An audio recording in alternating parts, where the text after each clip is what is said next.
தன் மகன் மனோஜ் இறந்த செய்தி கேட்டு அவரது உடலை காண சேத்துப்பட்டில் இருக்கும் வீட்டிற்கு தாளாத சோகத்துடன் சென்றார் இயக்குனர் இமயம் பாரதிராஜா. சிம்ஸ் ஹாஸ்பிட்டலில் இருந்து மனோஜின் உடல் ஆம்புலன்ஸில் வந்தது. இயக்குனர் பாரதிராஜா பல்வேறு ஹீரோயின்களை அறிமுகப்படுத்தியுள்ளார் என்பது அனைவருக்கும் தெரியும்.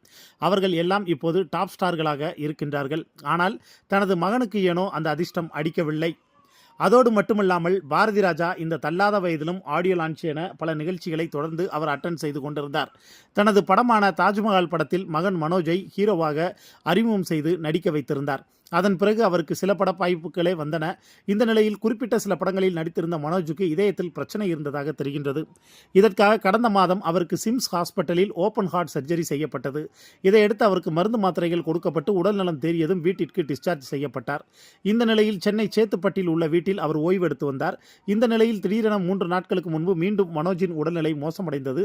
இதையடுத்து அவரை வடபழனி சிம்ஸ் மருத்துவமனையில் அனுமதித்தனர். அங்கு அவருக்கு தீவிர சிகிச்சை அளிக்கப்பட்டு வந்த நிலையில் இன்று மாலை 6 மணிக்கு திடீரென மாரடைப்பு ஏற்பட்டு மரணமடைந்தார். இன்று மாலைங்கிறது, அதாவது கிட்டத்தட்ட சரியா நேற்று மாலை 6 மணிக்கு அவர் இறந்து போனார். இறந்து போய் இப்போ இறுதி ஊர்வலத்திற்கு தயாராகி கொண்டிருக்கிறது. இதனால் திரையுலகமே அதிர்ச்சி அடைந்துள்ளது. முதல்வர் ஸ்டாலின், சரத்குமார் உள்ளிட்டோர் இரங்கல் தெரிவிச்சிருக்காங்க. மகனின் இறப்பை கேட்டு அதிர்ச்சி அடைந்த பாரதிராஜாவை சில இயக்குநர்கள் மனோஜ் வீட்டிற்கு அழைத்து வந்தனர். காரில் வந்த பாரதிராஜா முகமெல்லாம் தாளாத சோகத்துடன் காட்சியளித்தார். அதிர்ச்சியிலிருந்து மீளாத வகையில் அவர் முகத்தில் அத்தனை சோகம் ததும்பியது. புத்திர சோகம் என்பது மிகவும் கொடியது.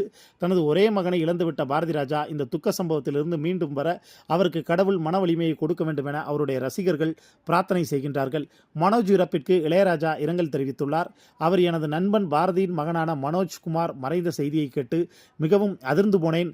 என்ன சொல்வது என்று தெரியவில்லை. எனக்கு வார்த்தை வரவில்லை. இப்படி ஒரு சோகம் பாரதிக்கு நிகழ்ந்திருக்க வேண்டாம். நிகழ்வதை நம்மால் தடுக்க முடியாது, ஏற்றுக்கொள்ள முடியாது என்று காலம் விதித்து இருப்பதால் மனோஜின் ஆன்மா சாந்தியடைய இறைவனை வேண்டி பிரார்த்தனை செய்கிறேன் என்று இசைஞானி இளையராஜாவும் தெரிவித்திருந்தார் என்பது குறிப்பிடத்தக்கது.